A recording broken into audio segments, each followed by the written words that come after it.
Greetings,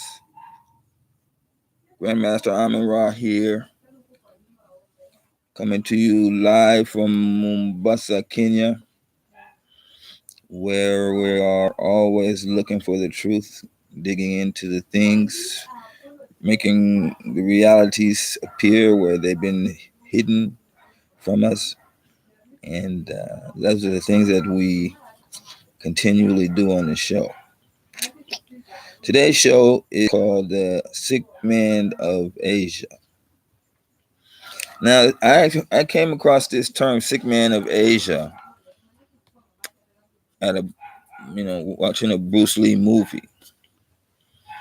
And in fact, Bruce Lee did a movie where he combated the term that out of all the Asian countries, the Chinese were considered the sick Asians. So a lot of that led to Japan and other parts of Asia invading China, where she was very weak and couldn't hardly defend herself. Hey, Mr. Private Bean, how are you? And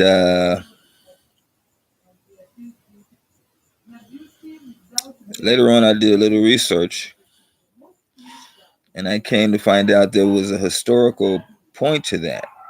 It wasn't just a term from the movie, but it was actually a theme that went all through Asia. That when you see a Chinese person, they're weak, they're sickly, and this rang true for many. I don't know, almost a century. You see, the problem is that the Chinese have a serious problem with coming up with outbreaks, coming up with different type of viruses that kill millions. People just dying like that, and we can't be uh, just taking it lightly. Now, of course, when all these things happen, the media, Western media campaign comes in and tries to downplay it. But at the same time as they downplay it, they make us not realize that the African is basically immune. So, the viruses are nowadays are coming so quickly that we tend to forget. We tend to forget them, and just wanted to point out a few of them here. The flu pandemic of 1968, the Asian flu that came out in 1956 and 1958 killed thousands. The flu pandemic of 1918 killed something like 20 million people. Some of you may remember the sixth corona pandemic, 1910 to 1911. Just people were just dying. But I just wanted to point out to you that while all these people were in China and Asia were coming up with all these sicknesses, the black man was just walking around like, well, what's going on? We were totally immune to these type of viruses. And this is when they do their campaign, uh, they cover that part of it up, that the African is not susceptible to these type of diseases. And in fact, we are highly immune to most of these crazy viruses and flus that come out. I don't know. I worked in uh, Chinatown for a short time as a pickup, and I had to go in and pick up some deliveries or something like that. And during it was a short job, but I was, you know, working closely now with the regular Chinese people. Otherwise, I wouldn't have no contact with them. And what I started to look at and notice is that they are kind of sickly. You know, it's not like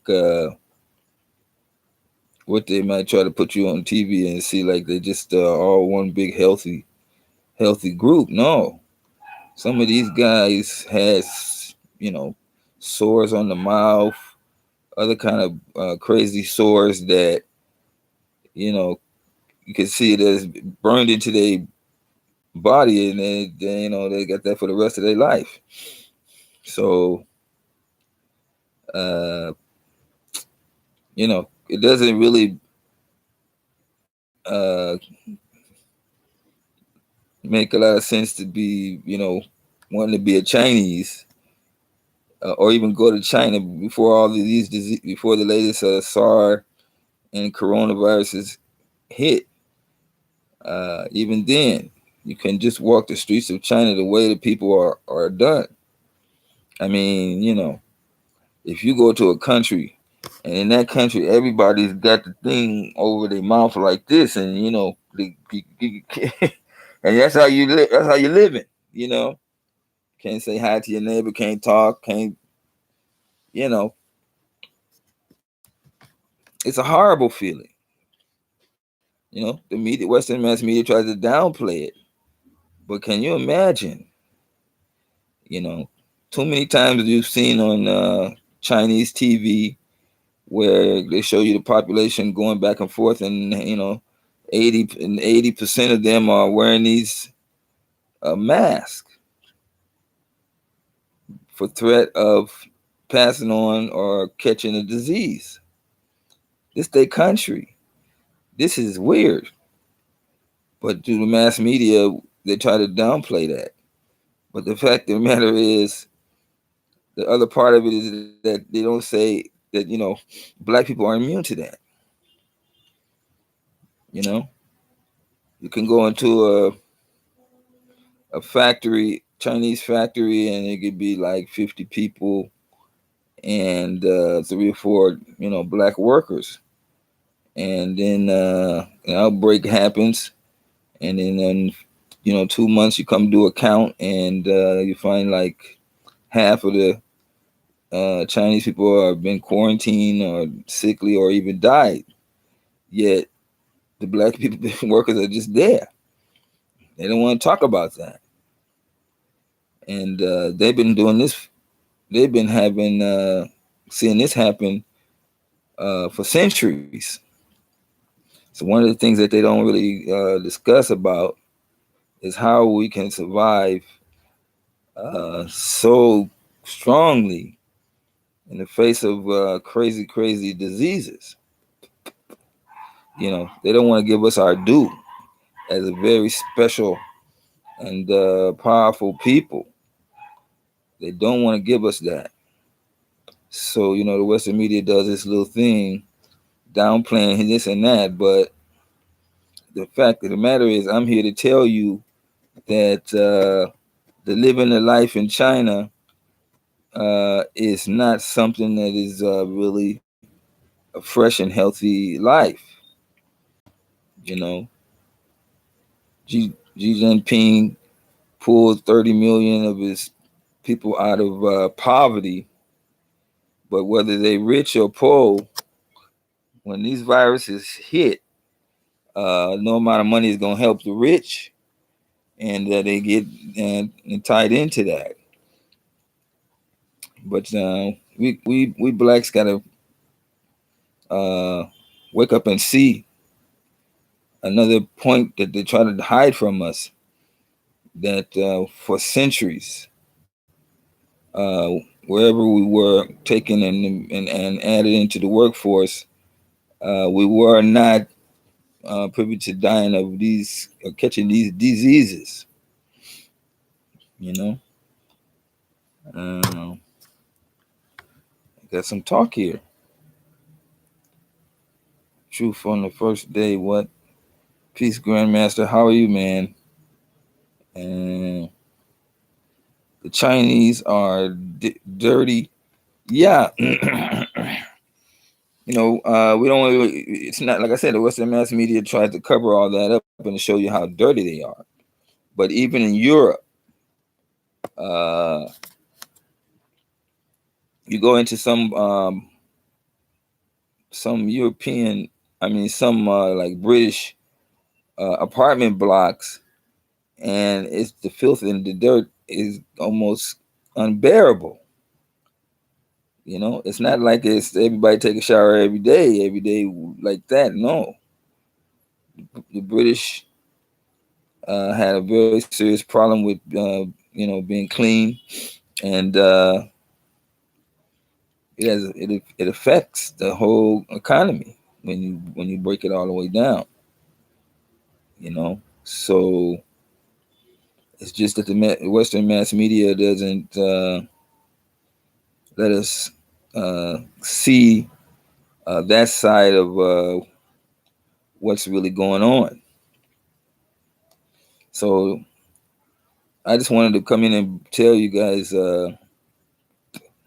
when they start talking about all these viruses and breaking down like that, you have to ask yourself, well, what about the black people? I'm telling you, we're just there, strong as ever. And for centuries, they hate it. They see it, even though we might be too stupid to see, but they see that they people are dying and we just walking around. They see this, you know. Uh, you know, in in Europe, they had what the Black Death in the 1910, and they call it the Black Death, and people were just dying left and right, you know, and we were just okay. So can't just be ignoring the fact that uh, we are very special people, African people. When we talk about being African, this is another part of what we need to add. The fact that we have so many immunities, so many areas of fresh green growth, fresh air, beautiful temperatures. We have to recognize that we have that, because the Western mass media is trying to downplay that, the virus is killing so many people, but they don't talk about but it's not killing blacks, but they're not saying that. They're trying to group us in with the people that is dying. In fact, we're not the ones. So what are your thoughts on yellow fever? Well, a lot of these viruses, suffices to say, are man-made, man-controlled, and they just be created to make money, you know. And that's a sad case of human nature, but that thing goes on. So you have to watch and see when they come up with all these crazy diseases, these fake news things, and see that they really need to go nowhere, you know. But indeed, millions have died uh, in the last 2 centuries because, you know, poor living conditions, and poor medical backup. So what's going on in China right now is like nothing really new. You know, the Japanese almost went to war as part of the term that they went to war is like we got to get rid of the sick man of Asia, and that was like one of the themes. So they were telling their soldiers like, we got to go in and wipe out the sickness, and damn. So that's what I wanted to come on and make sure that you guys realize that we're not part of what they are talking about as far as the sicknesses and things like that is concerned, and we're actually not even part of those numbers, and they're not even going to express the numbers of African Americans that's involved in the coronavirus. No, we have great, powerful genes, and we always live a long and healthy life. When you get that and connect it with Africa, living in the continent, then you got it all. You got the whole package. And so, wanted to get that information to you. Let me see what's going on here. Young 10 again. There you are. How you doing, man? That's why other people have reject direct into Africa. Africans with needles and sex. Well, that's just fake news too. Think that somebody could pass on a virus through sex. Africans are conservative. They don't be like running around having sex every day. They one partner friendly. They ain't running around with like 50 people doing sex every day. You'd have to do 1,000 people have to have sex 100 times every day for 6-7 months. Even to have a small impact. But there's nowhere nothing like that is happening. So you got to be very careful that you don't get caught up in the fake news program.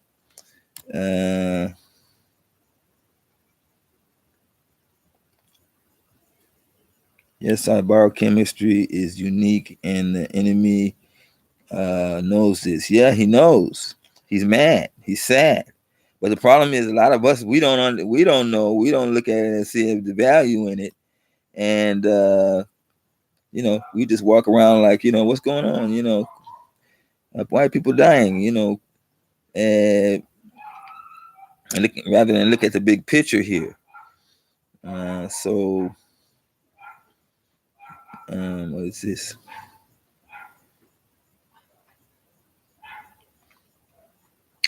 Yeah. So that's why I wanted to point out, and I'm trying to struggle on Google to find information, and they struggling to make sure that they don't gonna give me that information, And I'm like, damn, you ask a straightforward question and you get weird ass answers, and there's something funny going on. So you have to, really watch out for that. So there's things that are going on in the U.S. You know, you have to look at the backside of the story. Here we are in February, Black History Month, and then they got a list of about 200 devices and patents that we have created. And I'm like, okay, yeah, but what did the white people create? We've been hearing all this about what black people create. Well, what white people create? It's like we done created everything. And what did they create? And that would be under the normal creation of a device. But if we don't been the ones that we done created the computer, we done the automatic transmission, we done created all these things. It's like what's there that's left? So we have to really look at these things from another standpoint. They come up with all this every year, but you know, at the end of the day, it really means nothing. You have to be back in the motherland, and where you can establish these things fresh. You know, so a lot of us are out there still contemplating whether we're black or whether we're African, and you have to get beyond that. You know, there's so many, much more uh, wonderful and important things happening when you consider yourself an African. If you can consider yourself an African in the United States, you can start to go far. You know, uh,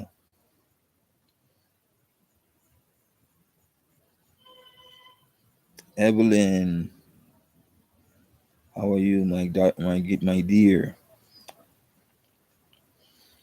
Yeah, well, you see, destruction is another thing of what they created. That is, it's a mindset. You know, somebody wreck our car. You know, we want revenge. You know, we don't want reconciliation or compassion.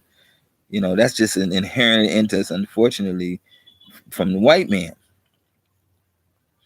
And you know, some of us tend to want to go to court now on some issues, and the white man got the court system all figured out. So you go looking for a lawyer, they done got you already. You know, whatever side you want. You know, and it ain't like your situation is new. They come in, they tell you the little sweet story you want to hear, and then you know, once you get involved with them, then it's like, you know, dragged on in court for, for nothing. We got to get beyond that. There's no like suing people in modern Africa. You know, people just work out the details between each other like human beings.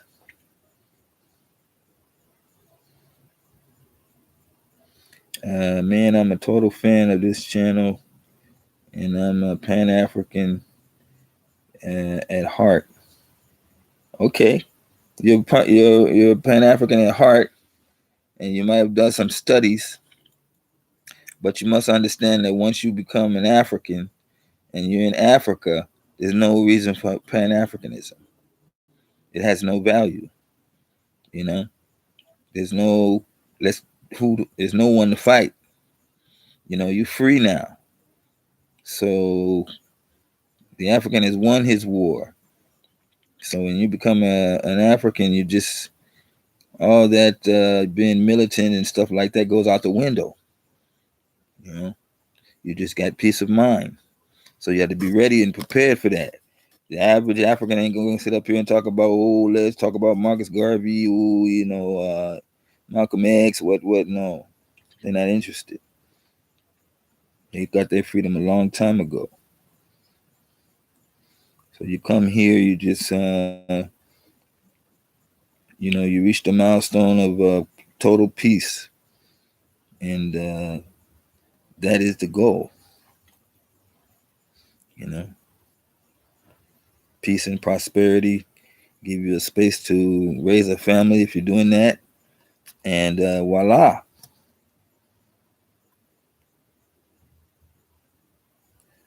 Mississippi, 45 29, long time. But yeah, that's what I want to come on today and talk about.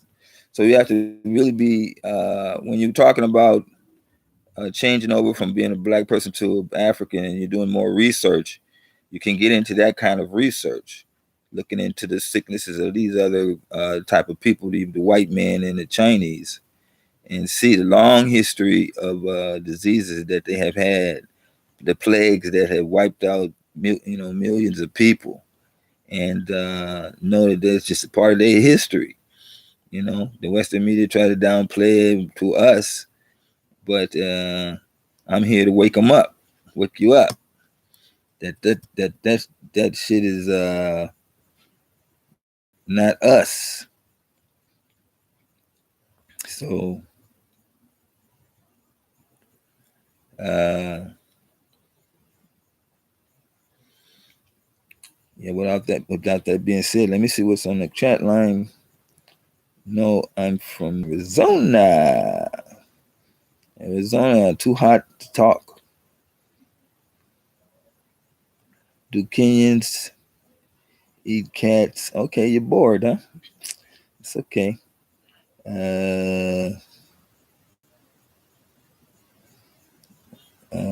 What else?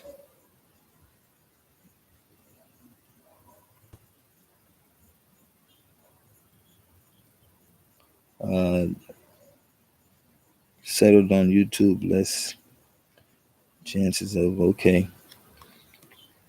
Well, okay, so this is Grandmaster Amara coming to you live from Mombasa, Kenya, trying to remind us that we are very special people, and Western mass media tries to uh, lump us in with everybody else, but in fact, we're very special.